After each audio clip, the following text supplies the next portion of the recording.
Welcome to the dedication of the 82nd volume of NYU's Annual Survey of American Law. This volume will be dedicated to former Attorney General Eric Holder. I want to thank everyone for being here tonight to honor someone who is a lawyer, public servant, and advocate, and whose career has shaped the trajectory of American law and justice over the past 4 decades. Each year, the annual survey dedicates its forthcoming volume to an individual who has made a significant and lasting contribution to our profession. Past honorees have included members of the Supreme Court, distinguished judges on other courts, as well as leading scholars and advocates, including members of our own faculty. And I am delighted that the student editors of the annual survey have chosen such a worthy person to dedicate this year's volume to. General Holder's career spans nearly every dimension of our profession. A native of New York, he began his public service career at the Department of Justice, serving as a judge, as U.S. Attorney, Deputy Attorney General, and then Attorney General. From 2009 to 2015, he was the 82nd Attorney General of the United States and the first African American to lead the department. He now practices at Covington and Burling, where his clients rely on him not just for his legal acumen, but for his wisdom, his foresight, and for the clarity of the principles that he holds. And on a personal note, I had the great privilege of working in the Department of Justice from 2015 to January 2017. I was a deputy in the Office of Legal Counsel. And because that role came with a commission, my commission was signed by General Eric Holder. I think I must have been one of the last people whose commissions he signed, because as soon as I got there, he decided to step down as Attorney General. So my commission was countersigned by Sally Yates, who was the acting Deputy Attorney General at the time. We are really, really delighted that we can honor Attorney General Holder in this way. I will very briefly introduce those who will be speaking this evening, and then I will welcome Max Miller to speak as well as we get underway. We will begin with Vanita Gupta, who is very well known to our community, an alum of this law school and a civil rights lawyer of remarkable principle and effectiveness. She began her career at the NAACP Legal Defense Fund, ultimately serving as the head of the Civil Rights Division at the Department of Justice during the Obama administration, and most recently as the Associate Attorney General of the United States, the third highest ranking official in the department. After that, we will hear from Sally Yates, who spent nearly 3 decades at the department, serving as U.S. Attorney for the Northern District of Georgia, as well as Deputy Attorney General and Acting Attorney General of the United States. She has been a model of public service and professional courage. As Acting Attorney General, she was someone who refused to defend an executive order she believed was unconstitutional. She is now a partner in private practice in Atlanta. After that, we will hear from James Garland, a partner at Covington and Burling, and one of the leading white-collar and cybersecurity lawyers in our country. He served as Deputy Chief of Staff and Counselor to Attorney General Holder at the department, and in that role, he advised on a number of matters, including critical enforcement issues, on matters relating to surveillance, criminal law, and cybersecurity policy. After that, we will hear from John Bisignano. He is the president of the National Democratic Redistricting Committee and its affiliated organizations, and he leads the charge to combat gerrymandering and to advance fair electoral representation for everyone. He served in the Obama White House and also on the Democratic National Committee. He also served as Associate Director of Public Engagement in his time at the White House. With that, I welcome Max to the lectern.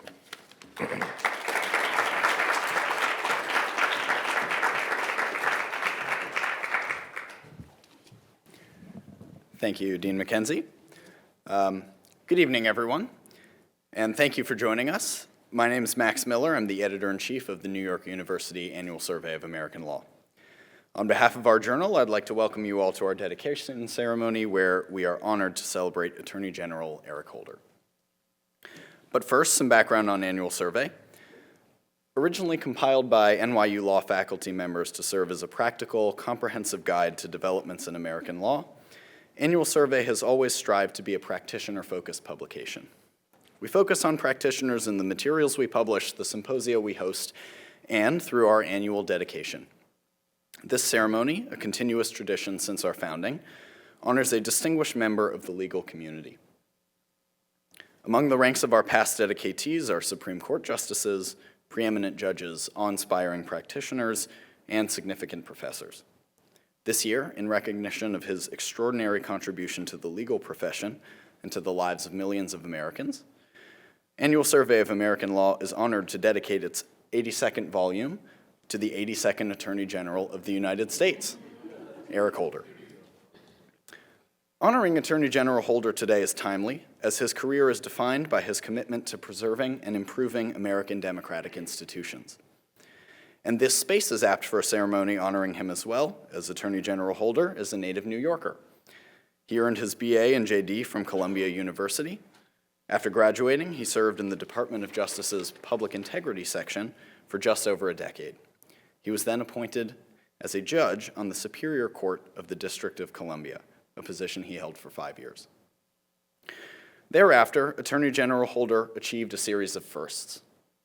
President Clinton appointed him as the U.S. Attorney for the District of Columbia, the first African American to serve in this post. 4 years later, he became the first African American Deputy Attorney General. After 8 years in private practice, President Obama nominated General Holder for his titular position. He was confirmed by a wide margin in the Senate, becoming the first African American Attorney General of the United States. Attorney General Holder's career at the Department of Justice was defined by making American institutions stronger and more equitable. I'll provide a brief sketch of his accomplishments during his tenure as Attorney General, as our other speakers will speak more on this. He successfully led the Department of Justice in obtaining convictions against numerous alleged terrorists in the federal courts. Attorney General Holder fought to reduce inequities in the criminal justice system through the Smart on Crime program, the Access to Justice Initiative, support for the Fair Sentencing Act, and investigations into police misconduct that resulted in numerous consent decrees. He was committed to protecting voting rights, winning numerous Voting Rights Act Section 2 and Uniformed and Overseas Citizens Absentee Voting Act cases. And he supported the legalization of same-sex marriage by refusing to defend the constitutionality of the Defense of Marriage Act. And after that act was held invalid, by directing DOJ and other federal agencies to ensure equal treatment of same-sex couples.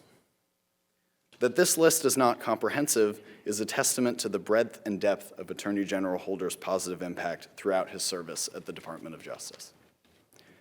After leaving the department in 2014, Attorney General Holder rejoined Covington and Burling. He's continued to bolster the quality of our democracy.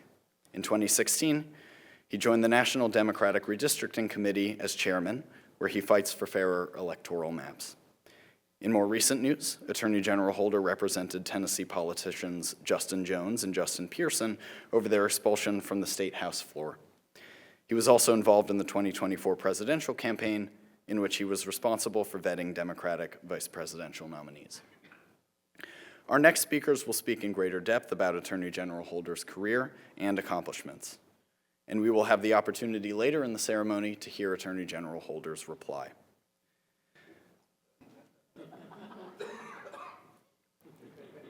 So I will conclude simply by thanking Attorney General Holder for his service to our country and by stating that following his example continues to be of the utmost importance for future attorneys like myself, my colleagues at Annual Survey, and the entire NYU Law student body. Please give a warm welcome to our first speaker, former Associate Attorney General Vanita Gupta.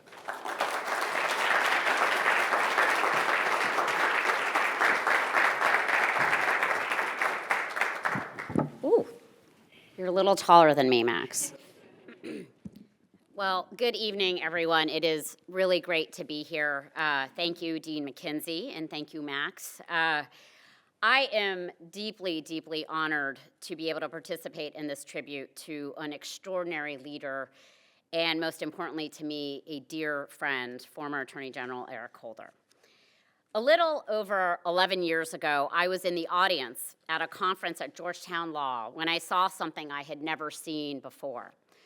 I saw the nation's chief law enforcement officer, Attorney General Eric Holder, stand up and give voice to the national crisis of mass incarceration that few leaders wanted to acknowledge, much less try to address. At the time, I was Deputy Legal Director at the American Civil Liberties Union working on criminal justice issues. And I cannot overstate how transformative it was for me to listen to A.G. Holder speak with such moral clarity and urgency about the need to advance a smarter and fairer criminal justice system in this country. That day, I heard a leader give voice to people and communities across the country who had too long been ignored. I heard a leader speak urgently and forcefully about a problem that was not just about the dehumanization of thousands of people and their families involved in the criminal justice system, but a problem that really called into question our country's very commitment to the promise of equal justice before law. It was on that day that I had a chance to see firsthand, for the first time, but not the last, the quality that I have admired most about Attorney General Holder, and especially so right now, and that is his courage. It is A.G. Holder's courage and his courageous commitment to making real the promise of our nation's civil rights laws that defined his tenure as one of the longest-serving attorneys general in American history. It was with courage that he led pioneering efforts to advance a smarter and fairer federal criminal justice system. It was with this same courage that he made clear that the Justice Department's priority was to protect civil rights, and that it was an unwavering responsibility to protect the rights of all people to live free from exploitation, discrimination, and violence. It was with courage at a time not so long ago when same-sex couples were looking to the federal government for recognition and protection that A.G. Holder directed the Justice Department to recognize same-sex married couples equally under the law. At a time when efforts to disenfranchise voters were mounting, and in the wake of the Supreme Court's devastating decision in Shelby County, it was A.G. Holder who ensured that the Justice Department used every tool at our disposal to protect the right to vote. At a time of enormous pain and tension in the wake of Ferguson, when the way forward really felt uncertain, it was A.G. Holder who was steadfast in his insistence that our criminal justice system could and must protect everyone equally and treat everyone equally under the law. Time and time again, A.G. Holder reminded all of us at DOJ that the values of fundamental fairness and equal justice do not protect themselves. They demand our vigilance and work, and they demand our courage. The late Congressman John Lewis once said that A.G. Holder became, quote, the symbol of fairness, an embodiment of the best in the federal government. For A.G. Holder, he said, the struggle for civil and human rights is a legacy in his bones. It is written on his heart. That is why A.G. Holder has continued to be a beacon of moral leadership in the legal community at Covington and Burling. He knows that we need to be vigilant in the fight for voting rights and civil rights, and that those are essential to the functioning of our democracy. Just a few months after seeing A.G. Holder speak for the first time, I was given the opportunity to interview with him to serve as head of the Civil Rights Division at the Justice Department. I had always revered the Justice Department, but at the time, I had basically spent my whole career suing the federal government. And so when I walked into the Justice Department, and I don't know what you remember, but I, of course, remember it every detail from my interview, I remember feeling very out of place and extremely nervous. But almost right away, A.G. Holder made me feel like I belonged. I don't know if you could sense just how nervous I was, but he started telling me a story about how his brother used to send him articles about a case in Tulia, Texas, where dozens of people had been wrongfully convicted, and how as a result of the cases brought by the NAACP Legal Defense Fund, the Texas governor had granted 35 pardons. He said his brother would use those articles to poke at him by pointing out that the lawyers in those cases, one of whom it turned out was me, he said, were fresh out of law school. And he said his brother would go on to tease him about what he had done that day. During my interview, A.G. Holder had a way of identifying what I believed was a weakness, that I was an outsider. And then he convinced me that it was a strength. In that moment, and in so many more, I have had the chance to see how A.G. Holder's courage has the power to inspire courage in other people. Throughout his career, A.G. Holder has modeled for all of us what it means to speak up and speak out, even when it is most uncomfortable and in the face of resounding silence. And he has reminded all of us that it is in moments of peril that when our courage is needed the most. A.G. Holder and I have been in touch a lot recently about the attacks on our legal system by the executive branch, seeking to punish litigants who aim to hold our government accountable to the law and to the Constitution. We have also talked about how this moment calls for courage and collective action, not capitulation, among our colleagues at law firms and across the legal profession. Silence and worse, appeasement to the forces in our country attempting to dismantle the rule of law is not how we protect it. It is certainly not how we fulfill our obligation as lawyers and as Americans. A.G. Holder, thank you for continuing to push all of us to do better. Thank you for demonstrating by example what it means to be a lawyer working for justice.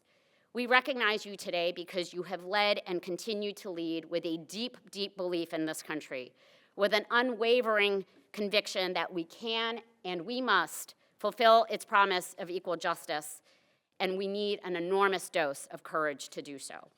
So may we all have a fraction of the courage that you have demonstrated throughout your career, that you continue to demonstrate, to do what is right, especially when it's hard and everything is at stake. Thank you.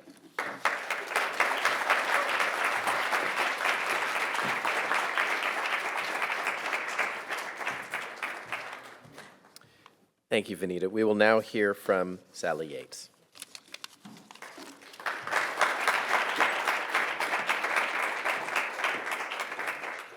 Okay, so who here would want to follow that? It is such a privilege to be here today, to be able to talk a bit about my friend and personal hero, Eric Holder. You know, with Vanita and Eric and Jim here, this sort of feels like the good old days back at DO. Let's get around a table and decide some stuff, okay? Yeah. I had the privilege of serving in the Justice Department for many years, as you heard, and for over 10 of them, either when he was Deputy Attorney General or Attorney General, Eric Holder was my boss. And so for me, the Justice Department that I knew, the Justice Department that I loved, was defined in large part by the leadership of Eric Holder. A.G. Holder fully embraced both the responsibility but also the opportunity to be able to do good when having the privilege of serving as Attorney General of the United States. He didn't just manage the department, he led the Department of Justice. And he led it by being bold and relentless and courageous, as Vanita said, and above all else, acting with integrity and a commitment to seeking justice. When Eric led the department, all of us there, whether you were out as an AUSA across the country or whether you were there at Main Justice, we knew what he stood for. We knew what he expected of us. And we were inspired by the opportunity to be able to represent the people of the United States in a manner that engenders the trust of the people whom we served. You know, at a time of cynicism and distrust, if not outright disdain for the government, I wish the American people could see and know the Justice Department that I knew under Eric Holder.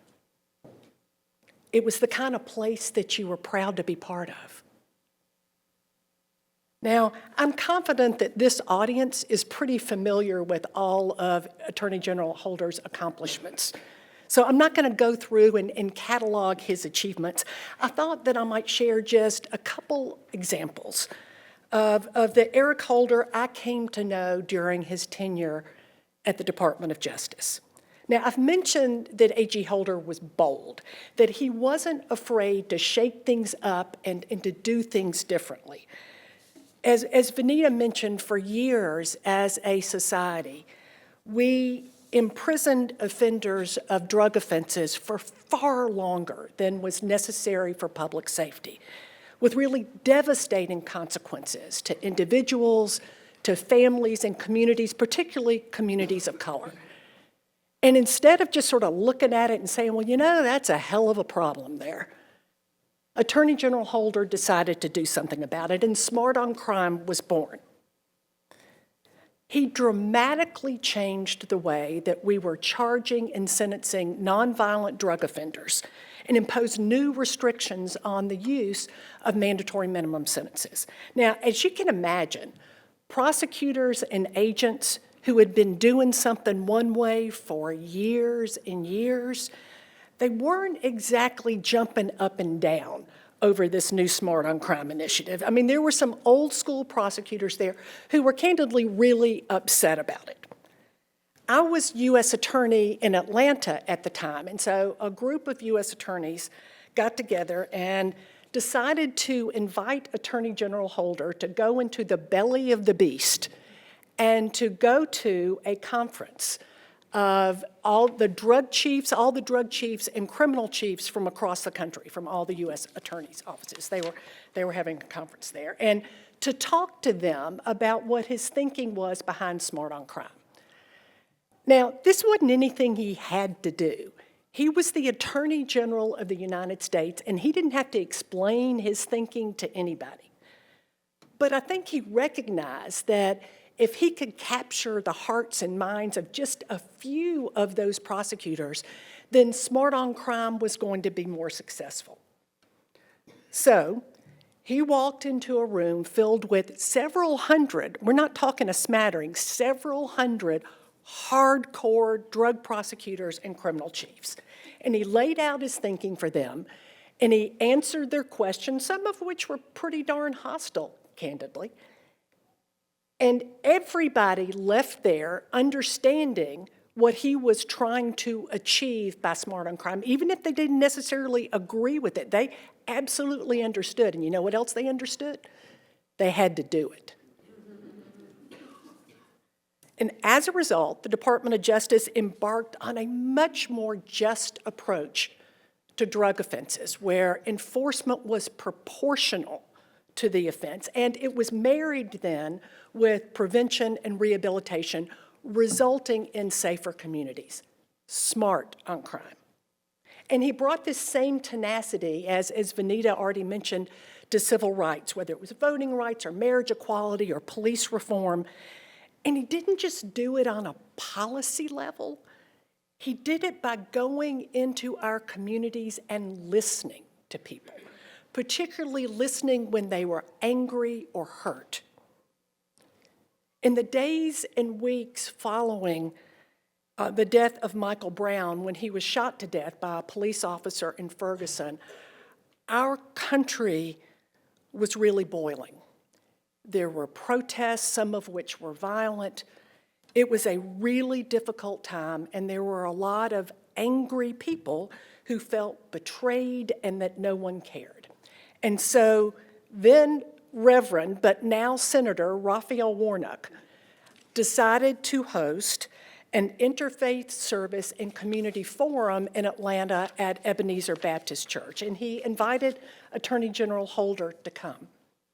Well, when word got out that A.G. Holder was going to be there, that resulted in the place was absolutely packed. And they were outside as well, listening outside from speakers there.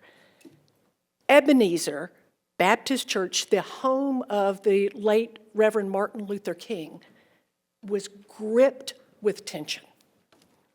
In the midst of A.G. Holder's remarks, there was a group of young people who interrupted and stood up, shaking their fist and chanting, "No justice, no peace." Well, you might imagine that some of the organizers of this kind of pretty quickly got the protesters and were pushing them out of the room. But A.G. Holder took up for the protesters, telling the audience what we saw there was a genuine expression of concern and involvement. And then, quoting the immortal words of Tupac Shakur, he told the protesters, "I ain't mad at you." A.G. Holder, by validating the hurt and the anger and the frustration that everyone in that room felt, demonstrated to them that justice, when then paired with the reforms that he made to police, that justice can be more than an ethereal concept. And that's because for Eric Holder, serving as Attorney General wasn't just an intellectual or policy exercise, it came from his heart. And he gave it his heart. When Attorney General Holder resigned, he reluctantly, and I mean really reluctantly, agreed to have a farewell ceremony there in the Department of Justice's Great Hall. And he didn't want a full program of speakers. I think it was just going to make him feel uncomfortable, probably like he feels kind of uncomfortable today. Yeah. So we settled on just one speaker, and that was President Obama. That's a pretty good speaker. Talk about not wanting to have to follow somebody after they speak. Well, I was lucky enough to serve as the MC of that event. And we were standing backstage behind the curtain waiting to go out. And I looked at Eric, and his eyes were kind of all misty. And I don't think it was because he was just leaving a job. And I'm confident it wasn't the power or the prestige or the rarefied position that was making him wistful. Eric Holder had been on a mission. He had been on a mission for justice. You know, I remember every single meeting that I ever attended with Eric Holder at the Department of Justice. At the end of it, he wouldn't say, "Now go win that case," or "Go get a big settlement." At the end of every single meeting, as he was pushing away from the table, he would look at all of us and say, "Now go do justice." That's what Eric Holder did every single day he served in the Department of Justice. And as you're going to hear in just a minute, that's what he continues to do today. And get ready, because I think it's entirely possible when he speaks to all of us that he may charge us as well to do everything that we can to seek justice. Thank you, Eric, for leading the way. And thank you to the NYU Survey of American Law for giving me the privilege of being able to be part of this event here today.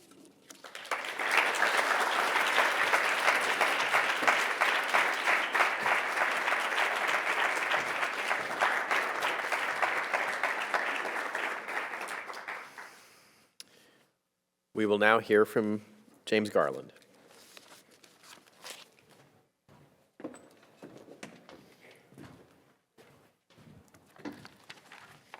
Thank you, Dean.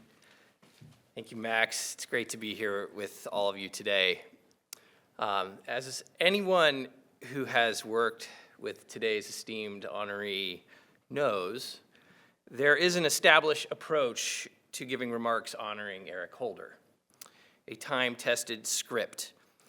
Vanita, Sally, John, you know well what I'm talking about. You start with his humble beginnings as a New York City kid, born in the Bronx, raised in Queens, et cetera, you run through his impressive academic credentials, Stuyvesant High School, Columbia College, another law school here in New York. I'm not sure what name. And then finally you turn to his remarkable career as a lawyer and public servant. Star public corruption prosecutor, D.C. Superior Court judge appointed by Ronald Reagan, U.S. Attorney for D.C. appointed by Bill Clinton, Deputy Attorney General under Janet Reno, beloved Covington and Burling partner, and ultimately 82nd Attorney General of the United States, as we've heard, the first black person ever to hold that role, and the third longest serving Attorney General in the history of the Republic. In the last few years, of course, the story also rightly includes his role as chair of the National Democratic Redistricting Committee, fighting for fairer and freer elections across the country.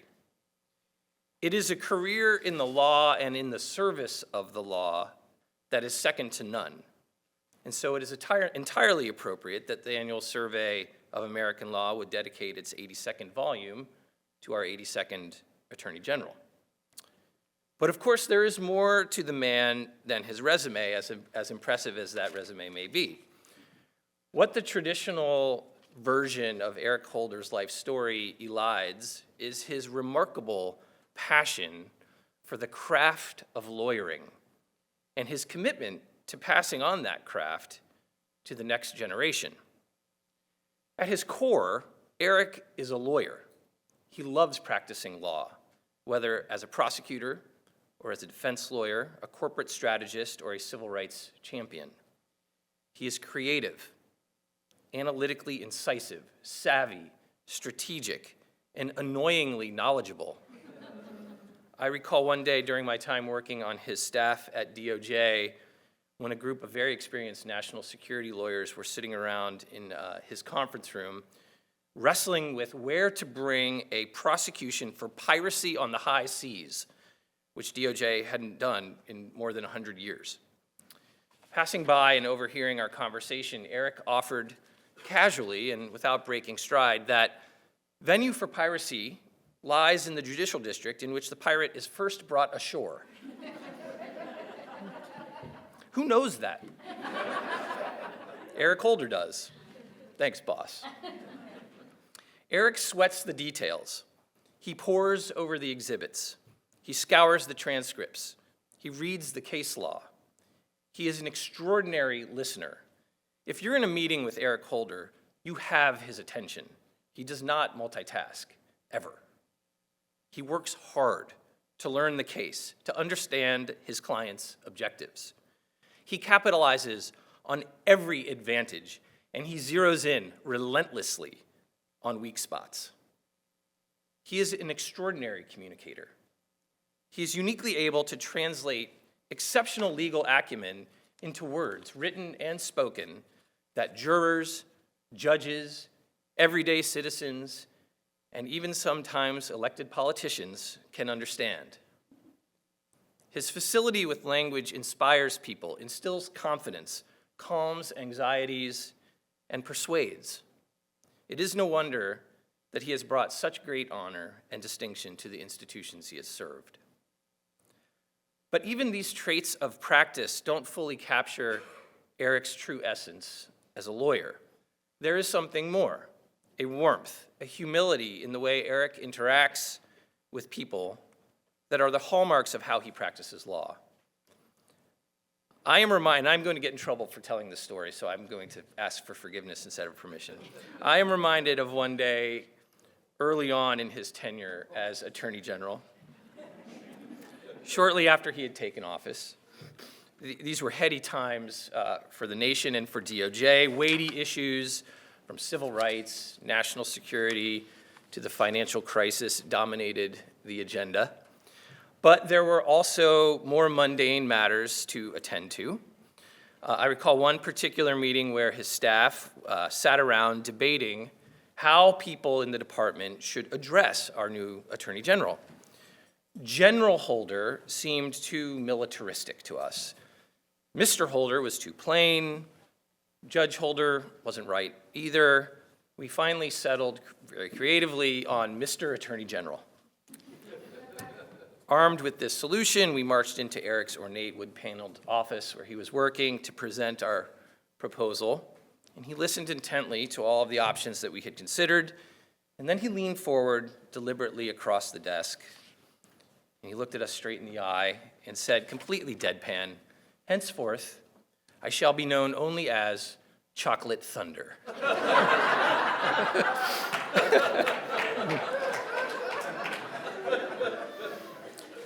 The point is, while Eric Holder takes his responsibilities very seriously, he doesn't take himself too seriously, as all who know him will attest.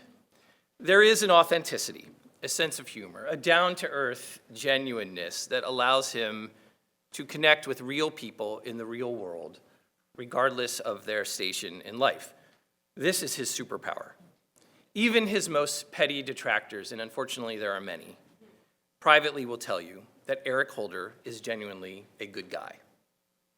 Eric has instilled these traits of character in those who have had the good fortune to work with him over the course of his illustrious career. Eric loves lawyering, and he loves lawyers. Whether in government or in private practice, he has given generously of his time to help others build their careers, opening doors and creating opportunities. He has been a mentor to countless colleagues, providing gentle but firm career advice, and encouraging younger lawyers to believe in themselves and to push beyond their comfort zones. He takes joy in the success of others. He shows up. Despite his stature as a lawyer and a senior statesman, he is a constant source of friendship and support. This, as much as his many extraordinary contributions to our country and to the rule of law, will be an enduring part of Eric's legacy in the law. Generations of lawyers have learned from Eric how to practice with both excellence and decency, rigor and humanity. For this, we should all be very grateful. Eric, congratulations on this extremely well-deserved recognition.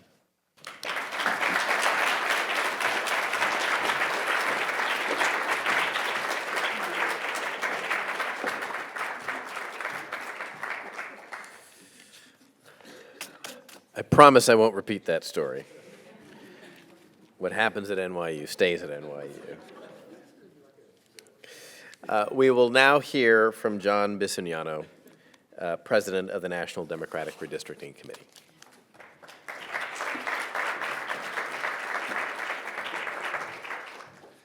Hi, folks. Dean, Max, thank you. It's truly an honor to be here.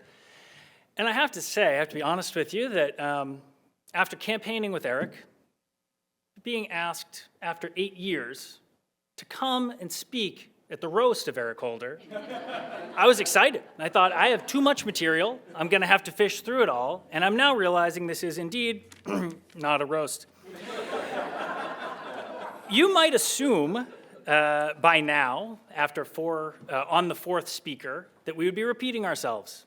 Of course you would. However, that's not the case with Eric Holder.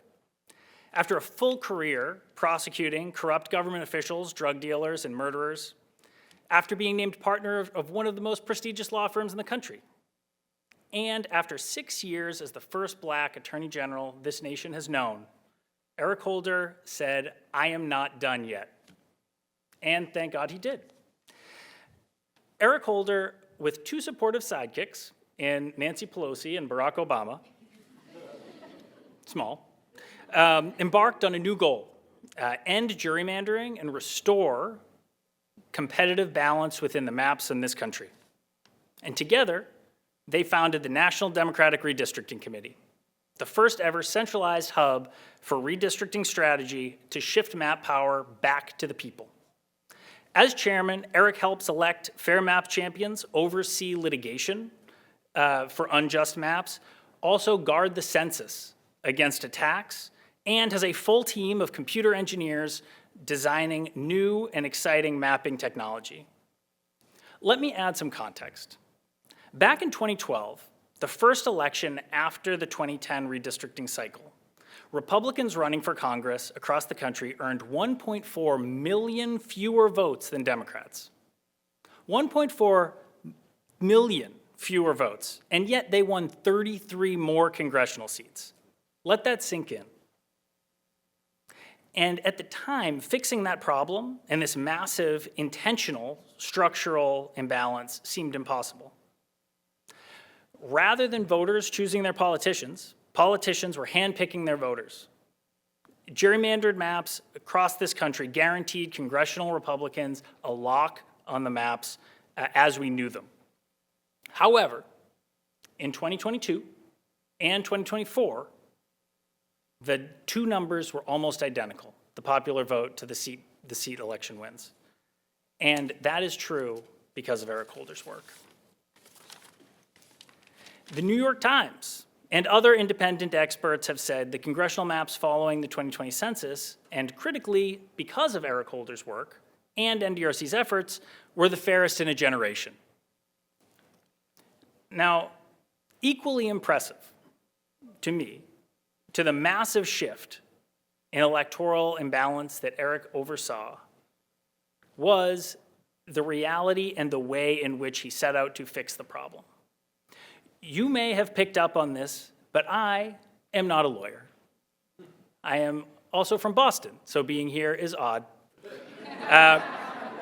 Nonetheless, in this room, I may be the only one not qualified to tell you about Eric's brilliant legal mind, or how he has led a legal strategy for our organization to not one, not two, not 4, but 5 successful voting rights cases and redistricting cases before the US Supreme Court. And yes, that's this US Supreme Court. He came at the problem of gerrymandering with 3 foundational principles. 1, if the maps are fair, if we trust voters to decide, America will do just fine. 2, keep the main thing the main thing. Own your space and excel in it. And 3, lastly, tackle this problem from every angle. The courts, the ballot box, by mobilizing millions of Americans. Now, if you've worked with Eric before, number 3 may sound familiar. I do think that's because his approach to any challenge, no matter the size, is to attack the problem from every direction. And it's that kind of strategy that lends itself to having Eric send late night text messages that say things like, "What more can I do?" or "Get creative." Those are in all caps. That's my all caps. And then repeat this blitz over and over again until victory is achieved. That, it turns out, is remarkably effective as a strategy. Personally, I love it. And the entirety of our NDRC team feeds off its energy and his boldness. When we work with Eric every day, and he transitions seamlessly from legal work to political meetings to cable news, it becomes easy to take advantage or to take for granted his immense talent. Why? Why shouldn't there be someone, a modern version of Batman, able to tackle complex legal issues by day and spar with political news pundits at night? Well, it also becomes easy to look past the fact that Eric has a full life outside of all of these things, as a devoted father and a supportive husband.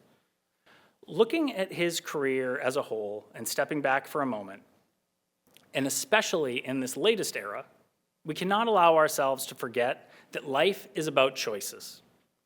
And Eric, at any moment, could have chosen to say, "Hey guys, I'm done. I've done my part," just before riding off into the sunset. And instead, he has chosen again and again to return to the fight, day after day and year after year. He takes on another challenge, blitzing it from all angles again and winning again. To me, this is Eric Holder's superpower. His courage to take on big challenges and fight systemic inequities over and over ceaselessly. Thank you, Attorney General Holder, for your friendship, for your leadership, and for decades of courage that you have instilled in all of us that have had the privilege to work with you. And thank you all for being here to celebrate.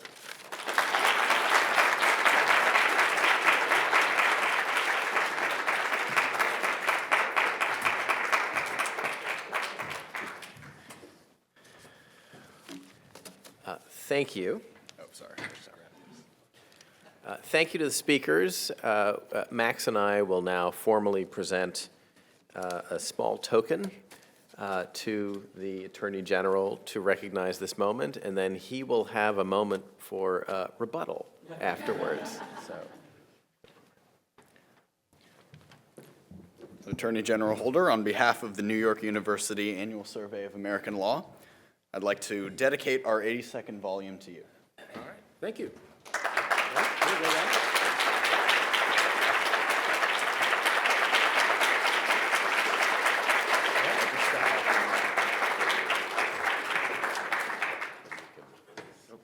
Okay. All right. That was pretty amazing. If anybody else wants to get up here and say something, I am more than willing to cede you the time. But, and everybody said good evening. So, you know, I'm like, it's 5:45 or 6 now, but so my remarks say good afternoon. It is it's a pleasure to be here with all of you. Max, I want to thank you so much. Dean, thank you for having me. I want to express my heartfelt thanks to Sally, to Vanita, to Jim, and to John for their gracious words. You all are all remarkable colleagues and public servants, and I'm deeply proud to call each and every one of you dear friends, really dear friends. I'm blessed to have you all in my life. I thank you for all that you have done and all that you will do for the nation. On this day of celebration and joy, I think we have to confront a certain reality. We have to confront some facts, and that is that our country is going through a generational regression. Misinformation, disinformation, and injustice loom over society, I believe, like a dark cloud. The rule of law and fundamental fairness are at risk. Governing norms have been needlessly cast aside. Compassion on a government is in short supply. In this time of maximum danger to our country, and I don't use that term lightly, this is a time of maximum danger to our country. All who love America most dearly must stand up and speak out for the principles that, at our best, define this wonderful nation. So I urge you to join me in reflecting on our role as lawyers in America, to revisit our nation's true, sometimes painful history, as a means to understand our present and ultimately to chart a course for a more promising, more inclusive future. Now, our profession, much of our life's work, and the very institutions in which we operate have profound impacts on our fellow citizens of all ages, races, and backgrounds. We're not always invited to have a seat at our table when important decisions are made. The course of many of their lives will be decided by those of us in this profession, by those in this room. It's an extraordinary responsibility. It is a power that we must use wisely.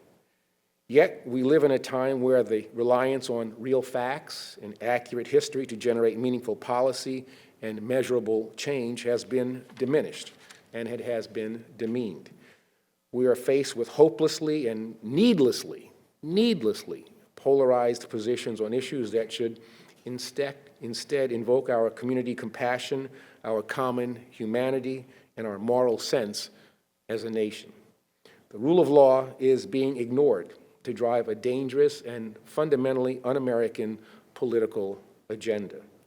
The progress that we have made as a nation, long sought and long fought for, is being dismantled right before our very eyes. It is seemingly, but not truly, only seemingly overwhelming for even the most tenacious among us. Now, as I stand before you on this April day, I am reminded of a different day from another time, hallowed by sacrifice and shaped by a turbulent era, a day that on a number of levels is personally meaningful to me. On June 11th, 1963, the Deputy Attorney General, Nicholas Katzenbach, peacefully escorted James Hood and my late sister-in-law, Vivian Malone, onto the campus of the University of Alabama. Now, we all know the backstory. Alabama Governor George Wallace had rejected all efforts to integrate the university, ultimately staging his infamous stand in the schoolhouse door. After prolonged struggle, they were finally enrolled. And in the Oval Office that day, President Kennedy prepared to address the nation. Now, when the American people tuned in that night, they witnessed something I think truly extraordinary and unbelievably courageous. The President of the United States speaking forcefully from the heart, and at significant times extemporaneously, about what he described as both a domestic crisis that transcended politics and a moral issue that, as he said, was as old as the scriptures and as clear as the American Constitution. Every single word rang with conviction and moral clarity, making the case and pointing the way towards what would become the signature achievements of the Civil Rights era and the foundation of modern America. And though it focused primarily on one issue, it brings to mind a way of looking at our nation today and the unresolved racial, ethnic, and class problems that continue to divide us. Now, as I look around this room and at this crowd, I realize that not everyone was here in 1963. But I can assure you that for those of us who lived through that consequential year, we will never forget 1963. From Dr. King's letter from Birmingham jail in May, to the iconic strategy for peace that President Kennedy described at American University, just one day before his televised address on civil rights, to his inspiring trip to Berlin later that year, from the March on Washington in August, to the 4 young black girls murdered as a result of the bombing of the Birmingham 16th Street Baptist Church in September, to that dark November assassination day in Dallas that forever changed the fabric of this nation. 1963 was a year of hard-won triumph and unimaginable tragedy, a year of exhilarating highs and existential lows. Now, the story of 1963 is not just the story of the Kennedy era, but it is a microcosm of the American experiment itself, a nation founded on dissent and forged through revolution, born of competing and contradictory visions for how we would govern ourselves, what we would stand for, which voices would be heard, and who we, as a people, might aspire to become. And it demonstrates that we have been through difficult times before. Still, as much as June 11th, 1963 revealed much about the man in the Oval Office, it reveals even more about the nation that elected him. And I say reveals in the present sense, because it is hard not to feel, even 60 years later, that that moment in history is in direct conversation with our own. Those who do nothing, President Kennedy told the American people that night, those who do nothing are inviting shame as well as violence. Those who act boldly are recognizing right as well as reality. Now, in themselves and on their own, days like June 11th do not change the shape of our society, at least not overnight, but out of that day grew legislation that transformed the nation. It is in these extraordinary moments, these complex and contradictory chapters in the life of our nation, and through the work of ordinary yet extraordinary people, that America's character is revealed and our future determined. And so the gathering today is not just a recognition of past achievements. It is, like June 11th, 1963, also a call to consequential action and the realization that we are still masters of our own fate. We are the guardians of a nation worthy of our protection. But always remember, positive change is not promised. It doesn't just happen. It is the result of hard work by committed people like yourselves. Our success against the dark forces in this time will not be a function of timidity, fear, nor cowardice, nor will it be a result of resignation, appeasement, or capitulation. By by professions, or by institutions. An energized American citizenry is a truly mighty force, capable of making real, substantial, and lasting change. History has repeatedly shown us this fact. So be engaged, be impatient. Do not resign yourself to defeat. Do not bow down. Lead, lead, lead. Every generation of Americans is ultimately called upon to defend democracy, to bring our nation closer to its founding ideals. Now, it is our time. It is only now, when the times are toughest, that we are truly tested. Rest assured that we, like those before us, are up to this test. We are. The task before us will not be easily accomplished. In the first year of our independence, Tom Paine said, and I quote, "Tyranny, like hell, is not easily conquered. Yet we have this consolation with us that the harder the conflict, the more glorious the triumph. What we obtain too cheap, we esteem too lightly. It is dearness only that gives everything its value," unquote. So thank you again for this humbling recognition. Let us commit ourselves to this trying time, to our cause, and to one another. I will treasure this day always and use it as a reminder that my commitment and belief, and yours, will never flag. Thank you very much.